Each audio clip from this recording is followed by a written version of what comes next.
बैठे हुए हैं और जितने ये छोटे मेरे भाई बहन बैठे हुए हैं जो भविष्य के शिक्षक हैं या किसी दूसरी पोस्ट पे जाएंगे, बाकी जितनी बातें आपको बताई जाएंगी शिक्षक दिवस पे, मैं उस टॉपिक पे बातें नहीं करूंगा। मैं जो आपको बताने जा रहा हूँ वो ध्यान से सुने। अगर एक इंजीनियर गलत पुल बना देगा तो कितना नुकसान होगा, ज्यादा से ज्यादा जनहानि होगी।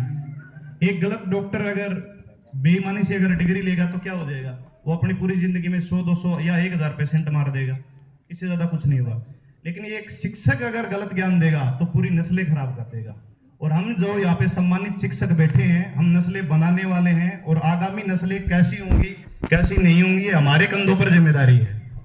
और एक बात और, अपन जितने भी मेरे ये शिक्षक हैं वो वेतन के लिए काम न करें, वो चलो ठीक है वेतन हमें मिल रहा है, लेकिन हमारे कंधों पे ये जिम्मेदारी है कि आने वाली जितनी नस्लें हैं उन्हें हमें सुधार करना है और आगे हमें बढ़ाना है।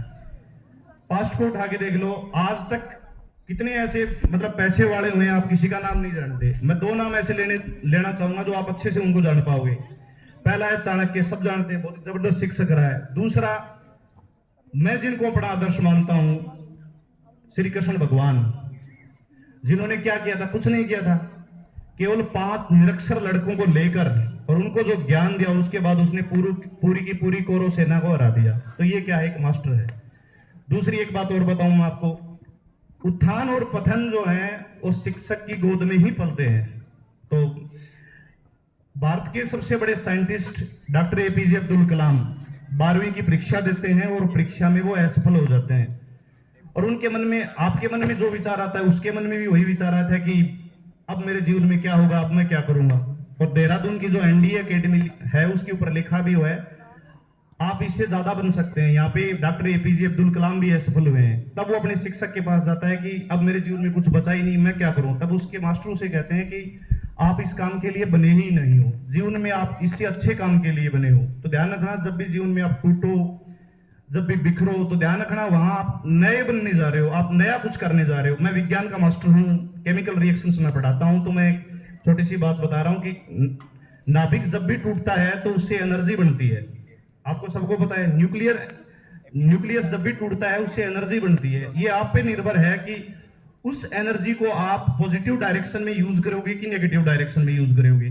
जिनका माइंड थॉट पॉजिटिव होता है वो उस एनर्जी को पॉजिटिव थॉट में लेके जाते हैं, और जिनका माइंड सेट नेगेटिव होता है उस एनर्जी को नेगेटिव थॉट में लेके जाते हैं। आप चाहो तो समझ सकते हो, न्यूक्लियस से जो एनर्जी बनती है उसका कुछ लोग उपयोग करते हैं न्यूक्लियर रिएक्टर बनाने में, जिससे पूरी सृष्टि को हम महका सकते हैं, चमका सकते हैं। आज अपने जो घरों में बिजली आ रही है वो न्यूक्लियर रिएक्टर का ही परिणाम है।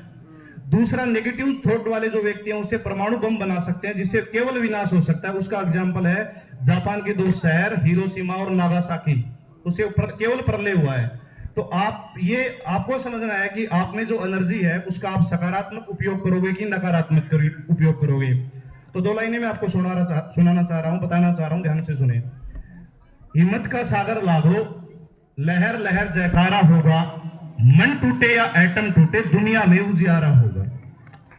एक बात और बता रहा हूं मैं आपको कि आंधियां दम की चलेगी तो सवर जाऊंगा, मैं तो दरिया हूं समुद्र में उतर जाऊंगा, मुझे सूली पे चढ़ाने की जरूरत क्या है, मेरे हाथों से कलम छीन लो मैं मर जाऊंगा।